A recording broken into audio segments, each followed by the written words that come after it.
avassaladora, um novo vírus, uma doença que ainda colhemos os sinais e que já ceifou milhões de vidas pelo mundo, como muito bem disse o deputado Aécio Neves.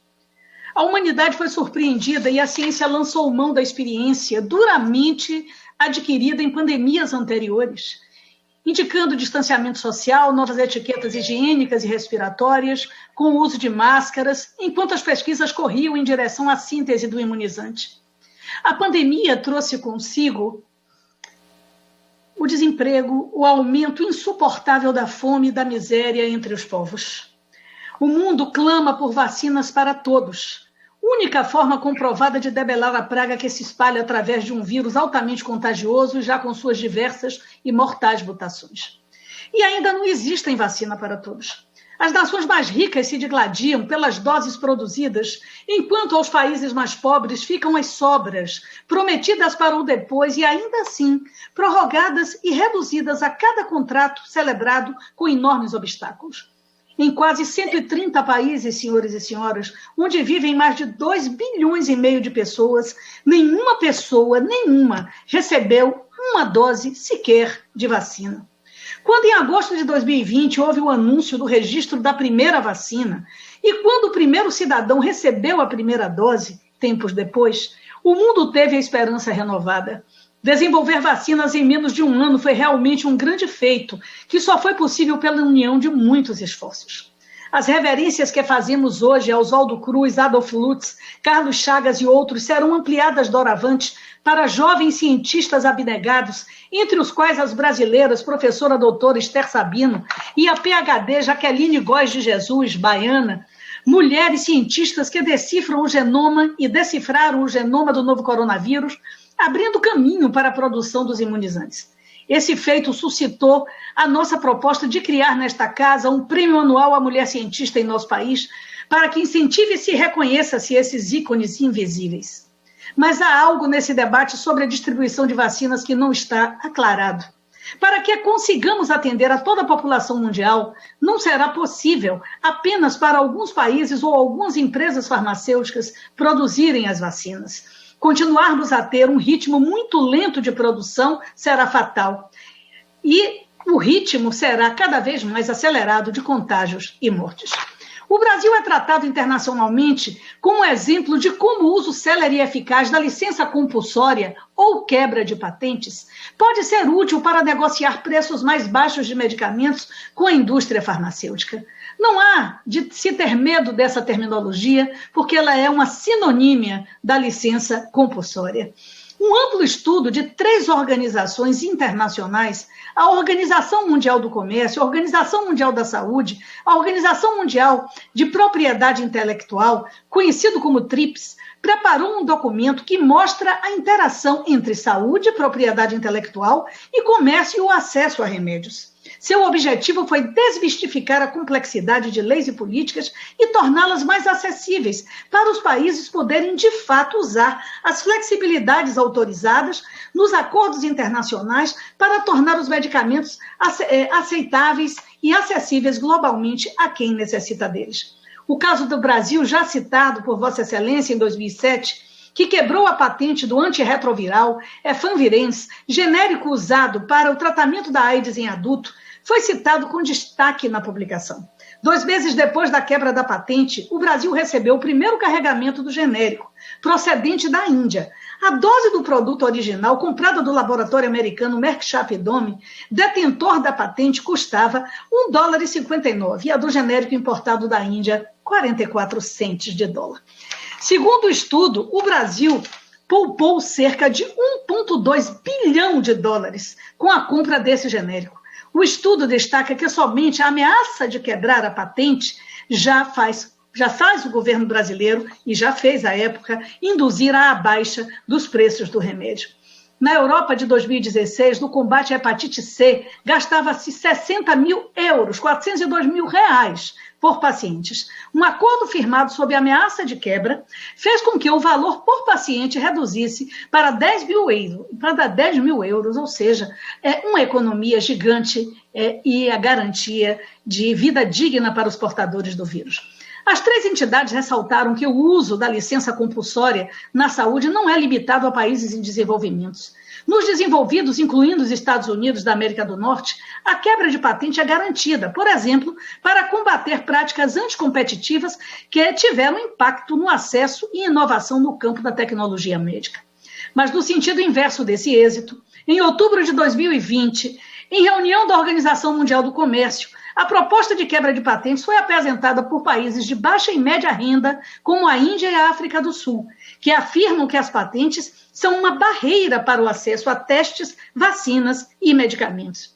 Na citada reunião, países ricos como Reino Unido, Estados Unidos e Suíça foram contra a proposta. A proposta da Índia e da África do Sul foi copatrocinada por mais de 50 países, com apoio de outros 57 membros, compreendendo, senhor presidente, 2/3 dos países membros da Organização Mundial do Comércio, na qual defendem que se abra mão dos direitos à propriedade intelectual. Surpreendentemente, a representação brasileira, desconsiderando que o país ocupou um lugar de liderança no debate global sobre acesso a medicamentos, afirmou ser contrário à proposta e se alinhou aos países europeus e aos Estados Unidos, que concentram as sedes das grandes empresas farmacêuticas, as mais interessadas em manter o sistema intocado. A avaliação não é compartilhada por mais de 60 organizações da sociedade civil, entre elas o Instituto Brasileiro da Defesa do Consumidor, e 1,2 mil personalidades e especialistas em saúde pública, muitas delas aqui presentes nesse dispositivo, né, se manifestaram à época, dando apoio à suspensão das patentes e pediram um compromisso do Brasil com a proposta. Até a Casa Branca, senhor presidente, avalia uma possível liberação temporária das patentes das vacinas contra o coronavírus, das multinacionais Pfizer, BioNTech, Moderna e Johnson & Johnson, em resposta à pressão das nações em desenvolvimento, com o apoio de vários legisladores democratas, o que permitiria avançar na imunização global, segundo informa a rede CNBC. A primeira resposta das farmacêuticas foi de repúdio total, obviamente. Na reunião de 10 de março último da Organização Mundial do Comércio, o Brasil afirmou que o acordo que já regula a propriedade intelectual já fornece ferramentas e políticas para ações de saúde pública por parte dos Estados-membros. É incrível como o Brasil caminha de maneira a retroceder na sua tradição diplomática, na sua tradição humanista em defesa da saúde e do bem-estar dos povos. Ontem, o ministro Dias Toffoli, no entanto, do Supremo Tribunal Federal, suspendeu uma regra que permite ampliar o prazo de vigência de patentes na área de saúde. A regra está prevista em um trecho da Lei de Propriedade Industrial. A decisão tem caráter liminar e foi tomada em uma ação apresentada em 2016 pela Procuradoria-Geral da República. A medida vale até que o plenário do Supremo julgue o tema. Senhor presidente, como assegurar vacinas para toda a humanidade e para a população brasileira em desalento? Como impedir a comunidade da mortandade de milhões? Como vencer a negligência e irresponsabilidade criminosa de governos negacionistas que fecham seus olhos para os cemitérios abarrotados e as UTIs lotadas de pacientes a clamar pelo oxigênio, como clamou George Floyd? Que a doença lhes tira e o poder público muitas vezes lhes nega.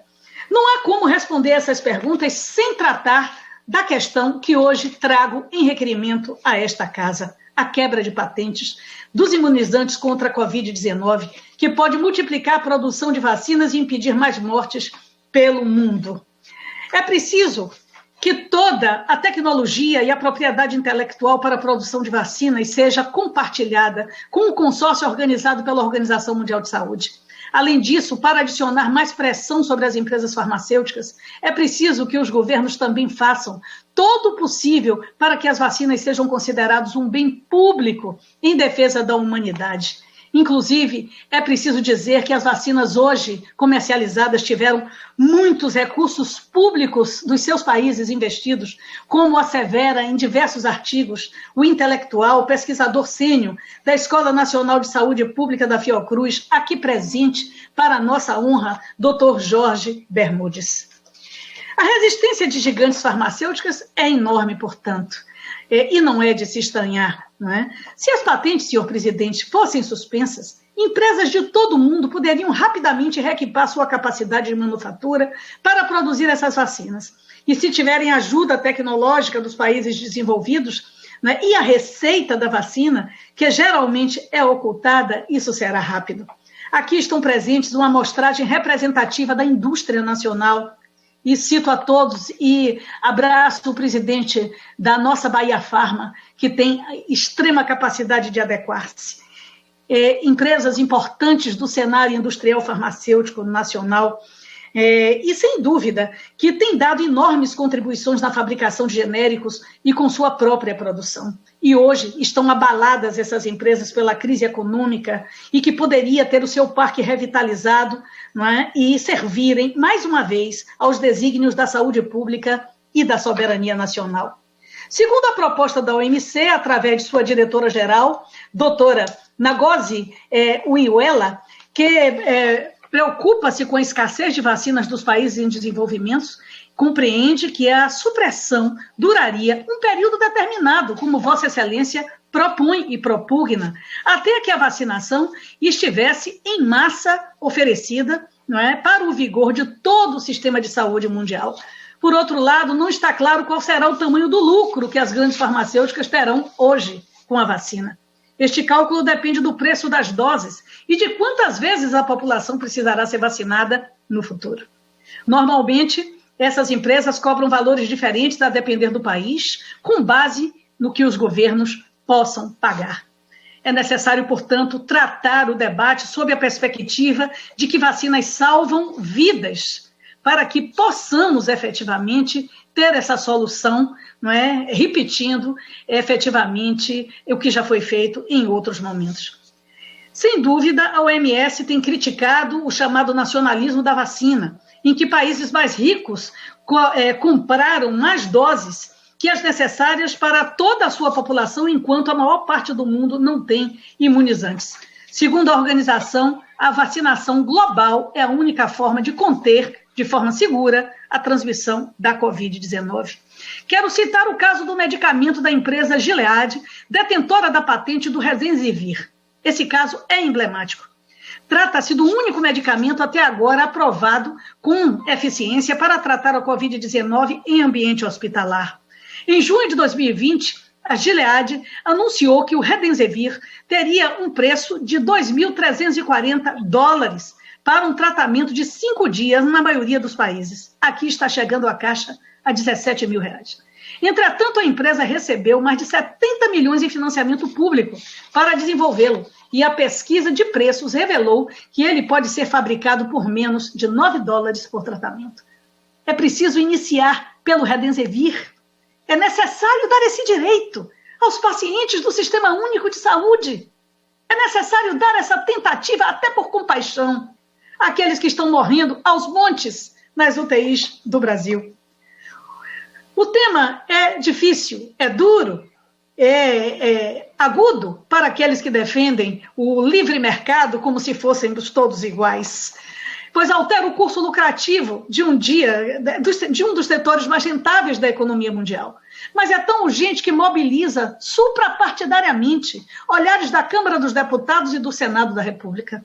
Tramitam nessa Câmara, por exemplo, diversos projetos que tratam da possibilidade da quebra das patentes de vacinas contra a Covid. O projeto de lei da autoria do deputado Heitor Freire, do PSL, modifica, não é, uma determinada lei, a Lei 9.279, e passa a acrescentar artigo dizendo que, nos casos da emergência em saúde pública, em virtude de surtos epidêmicos de interesse nacional, fica concedida a licença compulsória das patentes.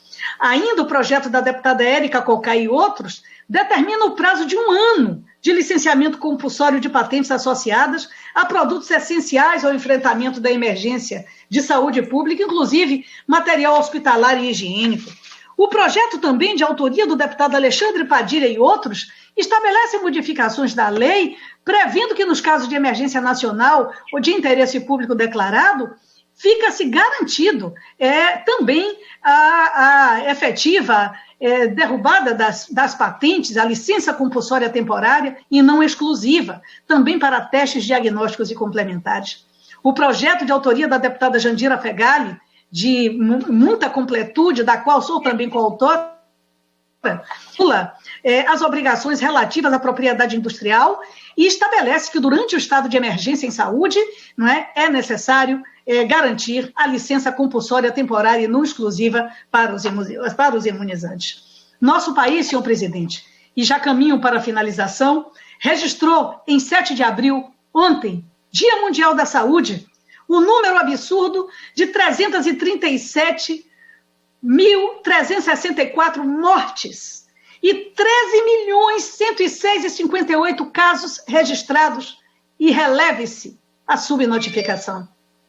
Morre-se mais no Brasil de Covid-19 do que em continentes inteiros, Europa, Ásia, África, Oceania e o restante da América. Hoje o Brasil tem 2,7% da população mundial, que mais concentra 37% de mortes no mundo. E somos um dos países com menor imunização de todo o planeta. O diretor do Instituto Butantan prevê 5.000 mortes diárias por Covid-19 entre abril e maio. Chegaremos ao Dia das Mães com essa terrível marca, senhores deputados e deputadas.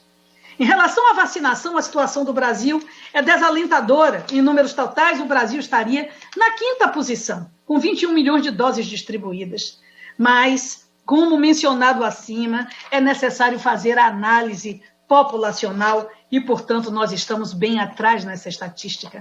A situação socioeconômica também tem se agravado, com desemprego e inflação crescente. Pela primeira vez em 17 anos, mais da metade da população não sabe se conseguirá ter comida no prato todos os dias. Há 19 milhões de pessoas passando fome hoje no Brasil. A fome é a irmã gêmea da pandemia.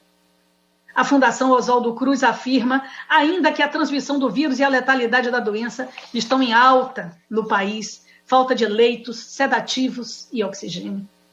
Sabemos todos o que nos levou a esse caos. O Brasil patina na vacinação porque, infelizmente, o seu governo federal recusou sucessivas ofertas de farmacêuticas para a compra de vacinas e esperou que o livre comércio resolvesse que as empresas procurassem o Brasil, que seria, em tese, um grande mercado. O deboche com a doença e com os doentes negou, inclusive, até a exigência peremptória do uso de máscaras e de etiquetas respiratórias. E esse poder legislativo precisa e já está buscando coordenar nacionalmente os esforços para conter a pandemia.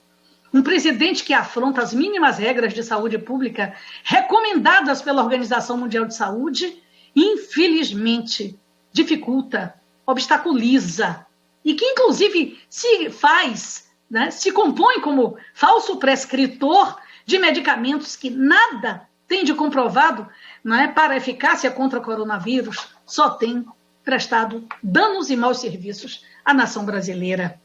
Pela minha condição de única farmacêutica e bioquímica deputada federal, com conceitos fundados da reforma sanitária e na defesa do SUS, não retraio, senhor presidente, a minha opinião favorável à quebra das patentes dos imunizantes, insumos, equipamentos e higienizantes e o meu mais veemente repúdio à negação da ciência. Rejeito a adesão à vacinação censitária, como infelizmente aprovada essa semana na Câmara dos Deputados, franqueando a compra e o manejo das vacinas por empresas, decisão que afronta a nossa tradição de imunização pública para todos os brasileiros.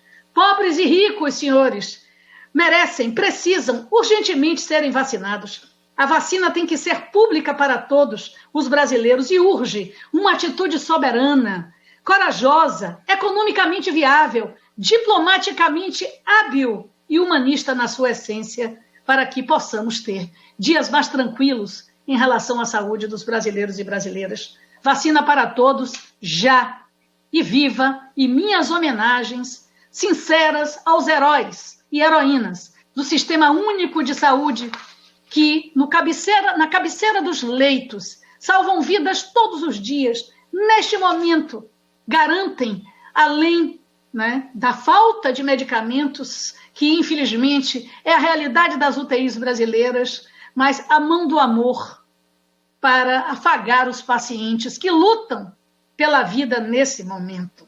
Por isso, agradeço a Sua Excelência, deputada Alice Portugal, a quem cumprimento mais uma vez pela iniciativa.